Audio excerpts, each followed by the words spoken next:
Quem é a Val? O Valderice, né? Pois é, esse assunto voltou ao baile aí depois que Boulos trouxe ele de novo é, no debate da Band, e eu vou abordar ele brevemente aqui no canal. Se você chegou agora, o canal é a Nova Máquina do Tempo, um canal que discute principalmente política, mas também ciência e filosofia. Tem uma sessão de diálogos em que eu trago grandes especialistas de diferentes áreas, e toda sexta-feira, no Filosofia Popular, eu discuto filmes e séries do ponto de vista político ou filosófico. Bem, se voltou a discutir isso, né? O Bolsonaro ele fica mudando a versão. Ele primeiro disse que ela trazia notícias da região, depois ele disse que o crime dela foi dar água aos cachorros. Isso fica voltando à discussão, mas a questão é a seguinte: Valderice, essa funcionária do Bolsonaro, ela é uma funcionária do Estado. Quem paga o salário dela não é o Bolsonaro. Porque, repare, é claro que o Bolsonaro poderia contratar quem ele quisesse para cuidar dos cachorros dele, desde que saísse do salário dele o pagamento à funcionária. Mas o problema é que Valderice é funcionária da Câmara dos Deputados e ela não trabalha na Câmara dos Deputados. Ela trabalha na casa, quer dizer, ela faz serviços para Bolsonaro, e o marido dela aparentemente trabalha como caseiro de Bolsonaro, coisa que ele negou, depois parece que não, enfim, há uma confusão aí. O fato é que Valderice é uma funcionária irregular, não vou usar a palavra fantasma, mas é uma funcionária irregular porque ela não vai à Câmara dos Deputados, mas ela recebe salário vindo de lá, né? Agora, muita gente diz, mas é um salário pequeno e tal. Tem uma banda agora que quer diminuir isso. Mas repare, e agora eu vou pedir um exercício de memória para vocês. Por que que o PT, quando aconteceu o mensalão e depois vários atos de corrupção foram descobertos, por que que isso doeu tanto no PT? E por que que machucou tanto? Algumas pessoas acham que foi porque a direita estava esperando alguma coisa para poder esculhambar com o que era percebido como esquerda. E tem um fator disso aí. Mas o outro fator fundamental é que o PT, por muito tempo, dizia: nós somos honestos, nós somos diferentes, nós somos isso, nós somos aquilo.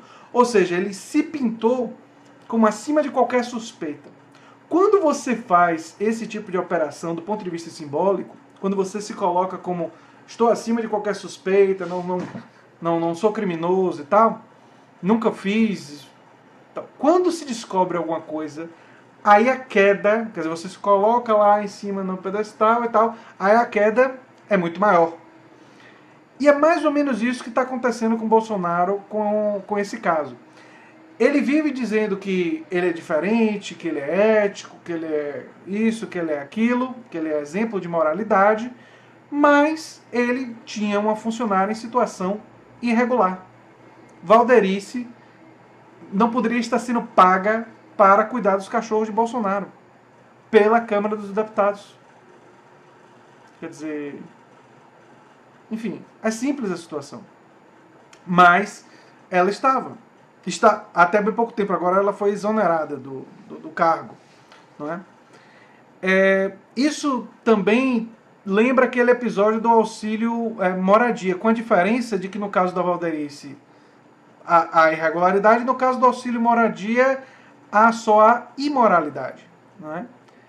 E o próprio Bolsonaro reconhece que é imoral, porque quando ele é atacado por isso e ele responde que jornalista recebe CNPJ para pagar menos imposto e que isso é imoral, então você está me criticando por uma atitude imoral, mas você também é imoral, ele está assumindo a imoralidade do ato dele. Ele reconhece, ao atacar o outro, que a atitude dele é imoral.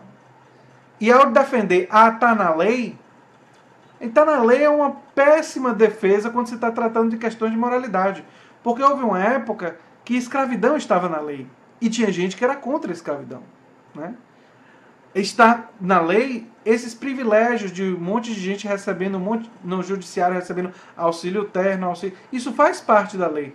Mas é correto que gente que recebe o teto dos salários, mais altos salários desse país, além dos salários, recebam todo esse tipo de privilégio? Isso é moral? E alguém que se diz paladino da moralidade tem condições de dizer para nós que recebeu isso e que aceitou receber? Porque quando uma pessoa diz, olha, eu tinha direito e não aceitei receber, ela se fortalece moralmente, né? E Álvaro Dias, Ciro Gomes e outras pessoas aí se fortaleceram moralmente por ter feito isso, né? Se isso é suficiente para passar a mão por cima da cabeça deles, ou se descobrir alguma coisa, eles também cairiam do cavalo? Mas ainda não se descobriu. Não conseguiram se condenar essas pessoas. Se tivessem sido condenados, inclusive por corrupção, não estariam candidatos por causa da lei da ficha limpa. Mas eu gostaria de finalizar o vídeo fazendo vocês pensarem sobre uma outra coisa. A justificativa que Bolsonaro dá, afinal, ela evitava que os cachorros morressem. Esse era o crime dela. Ou seja, que como ela estava ganhando pouco, uma pessoa simples, e ele estava só ajudando ela, e ela estava ajudando, evitando que os cachorros morressem, isso daí é justificável. Né? Moralmente justificável. Agora eu peço que vocês pensem na seguinte situação. Bolsonaro vira presidente do Brasil. Um grande amigo de infância de Bolsonaro é um empresário bem-sucedido.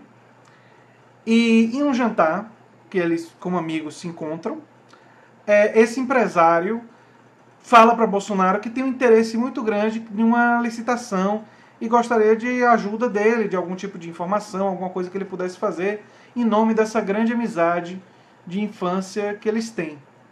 Diante do que ele fez para ajudar a Valderice, né, e ajudar aquelas pessoas que nem são conhecidos dele, são pessoas que prestam serviços, mas não são grandes amigos, pelo menos ele nunca disse isso.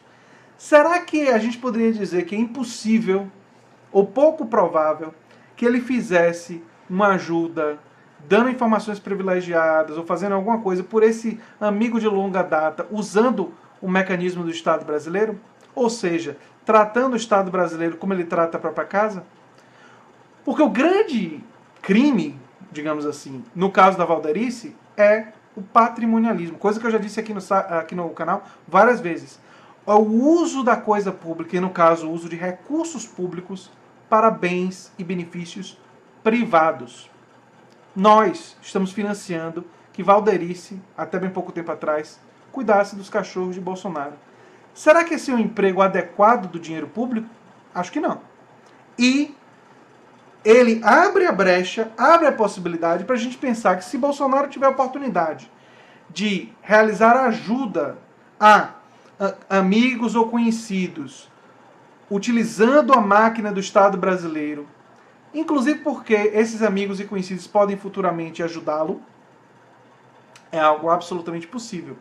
Bolsonaro, inclusive, declarou um patrimônio de 13 milhões de reais, e levando em conta os salários dele de 28 anos como político, é um patrimônio bastante considerável, né? Maior, inclusive, do que outros políticos que também, pessoas que estão há bastante tempo na política.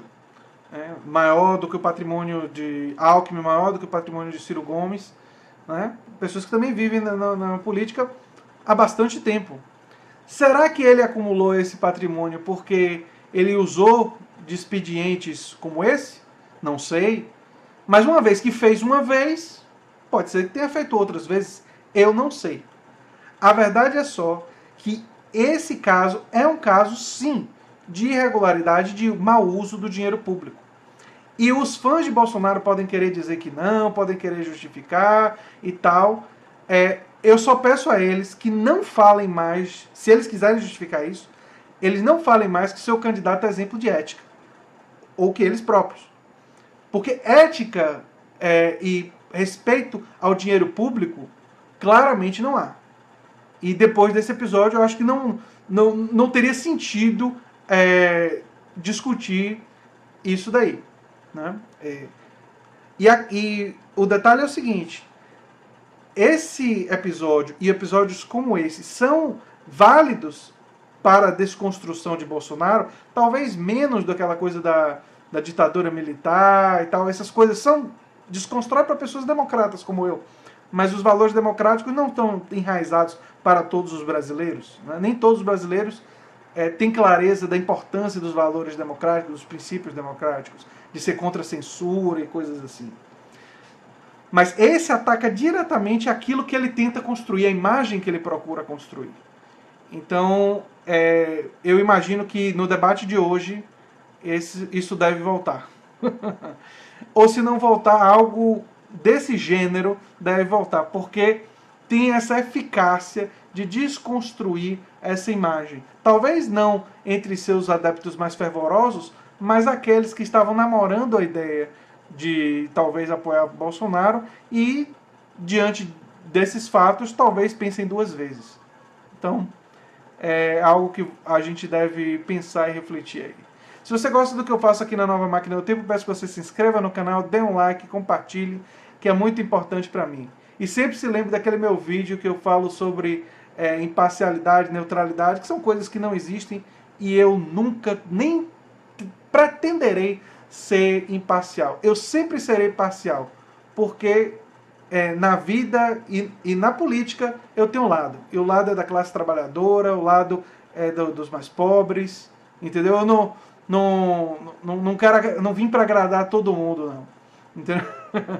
Entendeu? Tenho um lado, sim, tenho preferências, e eu acho que o debate mais honesto e mais justo é aquele que se dá olhando na cara das pessoas e dizendo claramente aquilo que você defende.